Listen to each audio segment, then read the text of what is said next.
Hello, hello, hello, and welcome to another episode of The Stars with Shantae Out Loud, featuring me, Shantae Out Loud.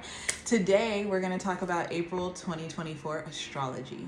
So, as always, before I get started, I want to just remind all of you that I am a self-taught astrologer of 12 years who's been in business practice for the last 5, and I help people put the you back in their universe by really helping you connect with strategies that are helping ensure that you're living through your natal promise. So right now I'm running a really great special on April 2024. So if you're watching this and interested in how to use this energy as it pertains to you specifically, book today so you can get all the tea that you need on you. So we're going to talk about April astrology, and as always, I love to preface these readings with just a little bit of information about what we're going to anticipate receiving over the course of the next month, right? All through April until the sun enters Taurus. So Aries season at the core is about you. More than anything, it is about, and it always is, right? We always think it's Aries season, so we're only going to focus on ourselves and our whole focus is going to be us. And while this is usually true, it's true in a different way because this season, Aries energy is ruled by Mars transiting in Pisces.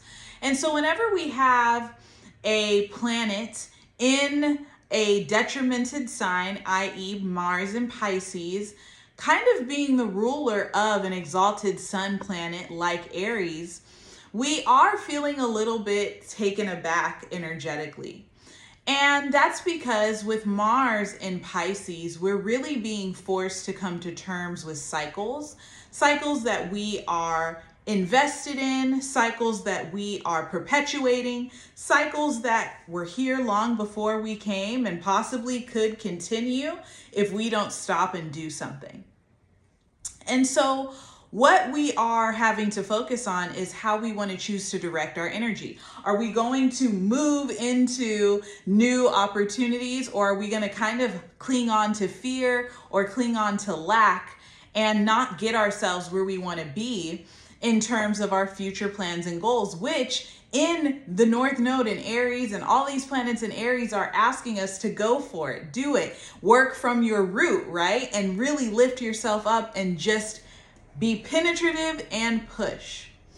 And so this month is going to feel really difficult when it comes to being able to penetrate our goals and our actions, largely because of Mars being in Pisces. You've got to make a choice this month.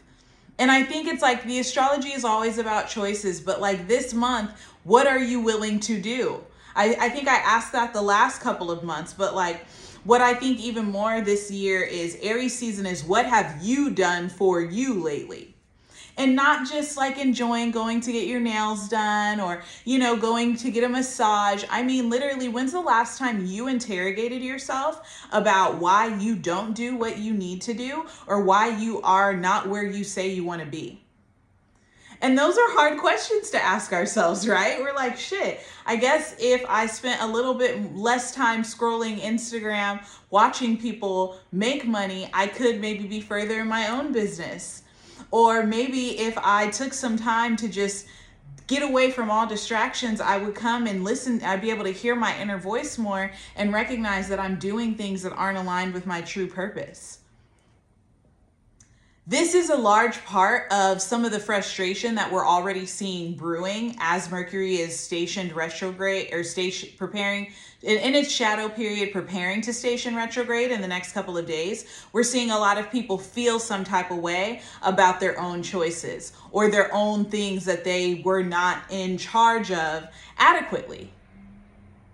And I think that that's really the best way to start off what April is going to be, which it starts off with our very first Mercury retrograde of the astrological new year in the sign of Aries.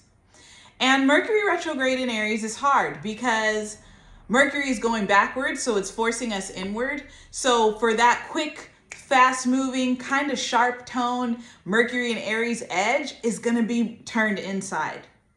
So I want you to remember that if you are coming into harsh interactions with people throughout this time, people are being really harsh with themselves too. People are not going to necessarily be speaking with all the kind words, the kind of like, people are going to be sharp. And a lot of it is going to be projections because we are still in the midst of that Pisces Mars energy of, am I being avoidant or am I taking responsibility? And how does that show up for me? Especially when it comes to conscious and unconscious habits. Like, this is a time where it's like maybe there's a person in your family who, like, you know, there's a certain thing that they do or a certain time of year where they get a little stingy and testy. And it's like, oh yeah, well, I know that he's been, you know, eating too much sugar, so that's kind of his thing. Maybe that's the reason that he has this issue. Or, you know, he's been drinking a little more than usual, so we know that shifts his personality. Those are kind of those things that people, like, up from underneath the depths are going to be rising up. And so with Mercury retrograde in Aries, you're really being asked to pause and go inward and interrogate why you're frustrated. Where is this coming from? Is it really them?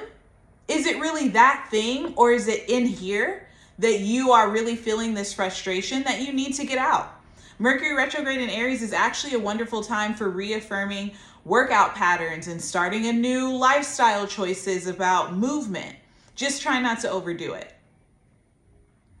But you do have a lot of opportunity to use your body to also rediscover old passion projects. I say this because I have like a fifth house. My Aries energy is mostly in my fifth house. So the fifth house of passion projects and stuff like that. So I'm a little biased with this. But in general, I feel like with Aries and Mercury being in Aries, and even as close as it's going to be and has been to Chiron, there's almost been an opportunity for us to return to things that we really, really wanted, or we really, really enjoyed, or we were really enthralled by as kids.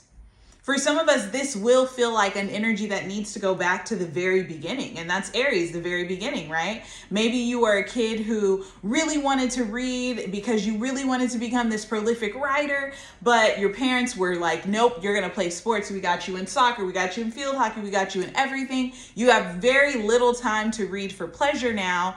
And so as a result, you started reading less. Now you're writing less. So you kind of put to the side those writing and reading opportunities. You stopped getting into it. And now you're thinking, you know what? I want to start again, which is great. The key is not allowing the frustration of, man, I really put that habit down and that was such a good thing I was doing, and not letting, it's like the key to this April Aries season is now I know. Fuck the frustration of not knowing. Fuck the frustration of what you weren't sure about. What do you know now? And how grateful you can choose to be for knowing what you know now and allowing it to be a part of your ability to change and to elevate and to resurface an old desire for a craft or something that you've wanted to build that you now know enough to know how to make it better, or how to implement it into your schedule, or how to make sure that you are creating the boundaries in your life so you have the time to take in this passion and reinvent it. That's the key. Then on April 4th, we're going to have Venus enter Aries, which again really just drums it up. Like I also have Venus in Aries. That's why I'm so good looking. But Venus in Aries is so good because I think when we're dealing with this very Aries season, we've got the North Node in Aries. Right now, we're feeling so strongly like, how can I make this work for me? How can I get the maximum pleasure for myself? How can I put myself first? How can I really be bold about who I am and how I show up in the world as an individual? That's what this Venus and Aries energy is about. Strut yourself, be proud of yourself, be bold, be courageous. That's another great thing with Venus and Aries. We are not afraid. We do not hold back. If I think you're hot, I will come pick you up and be like, hey, I think you're cute. What's good? I don't care. It doesn't matter. If I want the thing, I'm going to go get it. There's not too much that's going to stop me. That's why I was on, like, every time I've slept with a man, it's because I sat on top of him first. Like, hello, are you ready to do this? Like, honestly, I asked for consent, but it's because I made the choice and hopped on top of you. Like, that is the energy. Hop on top of it. Whatever it is, whatever it is that you want this April, hop on top of it. That's what Venus and Aries is about. Hop on fucking top of it, okay? Hop on top of it and ask it for its consent. And usually it is probably you. Do you have your consent to be your best self, to take your life into your own hands, to start something new, to restart something? That's the question. So hop on it. And then on the 8th, we have our solar eclipse, total solar eclipse in Aries. Of course, I'll be doing a separate video on that down the line, but I did want to just talk about this briefly because we're going to have like 6 placements in Aries. We've got the sun, the moon, Chiron, Venus, Mercury, North Node, all in Aries, all touching each other at the same time. Most of you who have planets in placements between like 10 and 19 degrees of Aries and Libra, but also Cancer and Capricorn, can expect to be most touched by this. Again, more on that later. But this is going to be a big eclipse. And this is all 6 of these planets are going to be smack in the middle of this Aries energy. It is going to be so fucking Aryan, you're not even going to know what to do with it. So wherever this Aries energy of your chart is, you better be starting something. And maybe it doesn't feel, you better believe that something is starting. Now, this doesn't have to mean that day, like I always say, eclipses are not necessarily today. Just because the eclipse was on March 25th did not mean that you got your eclipse energy and insight on March 25th. You might have gotten it a little bit after that. But in any event, there is some huge shifts and changes that are coming as a result of this total solar eclipse that will fully be realized and revealed once we get to October and we have our lunar eclipse in Aries, right? Full moon in Aries. So big energy coming up as we move through there. Then for the rest of the month, to be honest, things are pretty quiet up until we get to April 16th. Now, this is important because April 16th is a period where we do have to think about Jupiter and Uranus. So Jupiter conjunct Uranus in Taurus has been something that all astrologers have been watching for quite a while now. The energy of Jupiter and Uranus is very much like, it could go either way.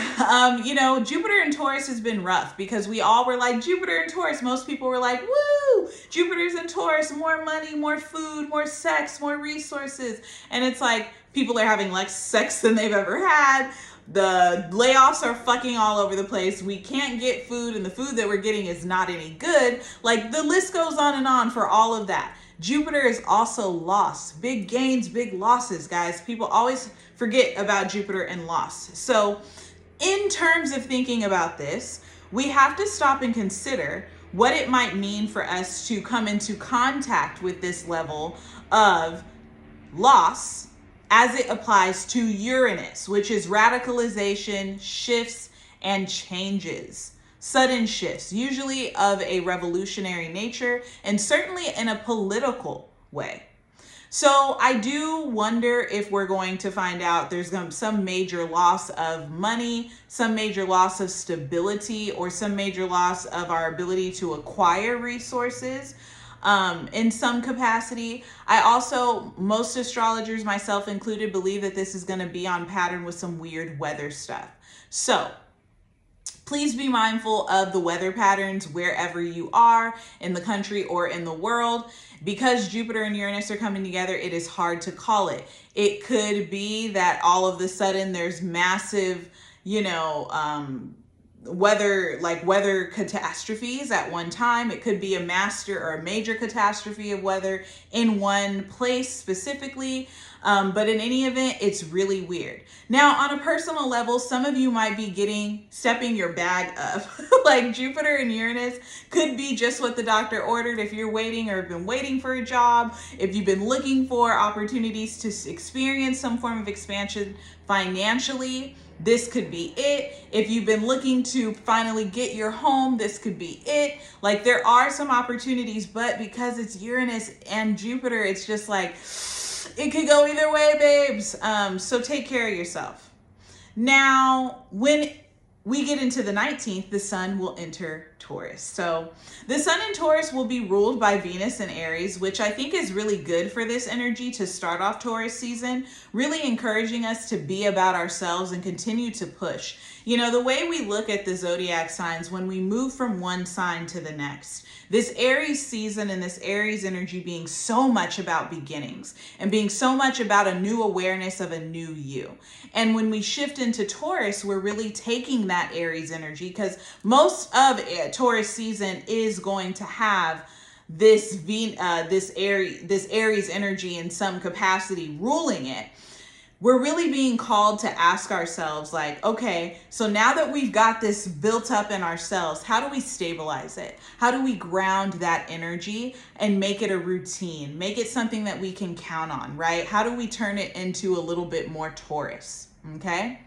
Then on the 25th, we're going to have Mercury go direct. So remember, Mercury direct is good. We want Mercury moving forward. This is going to take us back to some energy that popped up around March 18th. So do go back and pay attention to that. If anything happened of importance during that time, it could resurface for you and come back around. But we're still going to have Mercury moving slow. Give it about 10 days or so, and then it'll move up. By the beginning of May, things will be going.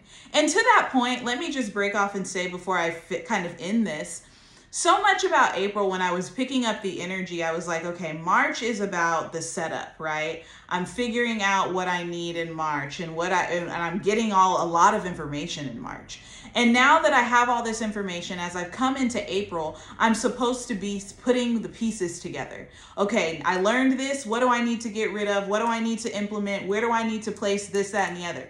At the end of the day, Mars is about details, right? No one becomes a warlord just fucking winging it. Like, in order to be able to harness the power of Mars, you've got to channel it. You've got to channel that focus. You've got to channel that energy. And so much of Mars, especially of April, especially with Mars being in Pisces, is about channeling new forms of adaptability into yourself and the things that you say you want. You have to be adaptable, and you have to be willing to recognize, even down to like the blending of the conscious and the subconscious, because Mars in Pisces, and Pisces is such a subconscious sign. We're thinking about like what we're not thinking about. I used the example this morning in my Twitter space, like, hey, you know, it's almost like the conscious Virgo and Pisces axis is like driving home every day from work. You know, when you first moved into your building, right, you were like, oh, how do I get home? Oh, wow. And then as time went on, you were like, oh, there's a back way I can go and I can do this. And then eventually you started driving home and you were like, wow, how the fuck did I get here? I didn't even remember getting in my car, and I got here somehow. It's almost like that. So thinking about the unconscious patterns that are consciously showing up in your reality and blocking you from yourself is what to do and how to properly harness this April and this Mars and Pisces energy ruling Aries season. We then move to the 29th when Venus enters Taurus. And we like Venus in Taurus, right? Venus in Taurus is at home. It feels good when Venus is in Taurus. Venus is going to be operating, or Taurus season is going to feel even better. Remember, Venus is going to go and it's going to touch Uranus, and it's going to touch Mercury for a second, I think. And it's going to touch Uranus. It's going to touch the sun. So there's a lot of opportunities for us to really get and soak in some good Taurus energy. I have a Taurus moon, so I'm very excited. But there is a lot of opportunity here. So please use April, guys, because April is going to be really lit. If we're following along, April is about really putting the pieces together. May is the drop and June is the reward. So if you take this April, you go inward, you do your inner work, and you really set the stage for the boundaries you need. That's another thing that Mars in Pisces is offering us, because even with the eclipse in April, and I'll talk more about this, like I said, when I do this video, but this is a Mars-Saturn eclipse. So we've had Venus-Saturn eclipse for Libra eclipse, which was kind of nicer. It's like, oh, wow, I love you, but I don't think this is safe. I love you. Mars-Saturn is like, cut the bitch off and cut her good. Like, that's the energy of Mars-Saturn. It is, how do we slice it? I actually don't feel that. I don't feel you. I don't feel that thing. I don't feel that habit. I no longer feel that pattern. I recognize that in order for me to get to this place and have a foundation, that Saturn aspect, right? In order to have the foundation, I've got to cut something out. That's Mars. It's severance. It's cutting things out. Please cut out your fear and your avoidance and your unconscious patterning that is consciously showing up in your reality and blocking you from the things that you say you want. That is the key to April. So again, if you like what you hear and you're like, damn girl, help me out with April, I got you. April 2024, my astrology bookings are open, shantaeoutloud.com. If you want to just check out some more information, I have patreon.com/shantaeoutloud. I've been trying to do a free to public post there once a week so people can get an idea of what kind of information they can receive from me. I do so much there. I do transits of the week. I do horoscopes. I do like spell work and tips and tricks and all sorts of stuff, storytelling, blogging. There's a bunch of stuff to pick up on, and it's $5, $10, $15 tiers there. Outside of that, everything else you need, any other way you'd like to follow me, I'm Shantae Out Loud pretty much everywhere you can find me. So that being said, thank you guys for listening. Thank you guys for watching. Please repost. Please tell people if you like this that you want them to listen to it too or like it too. When you guys like it, it gets me seen by more people. So please like this. And so that way other people who are looking for a good Black astrologer who wants to help them, they can find me. So thank you guys for being here. I appreciate it so much, and have a great April.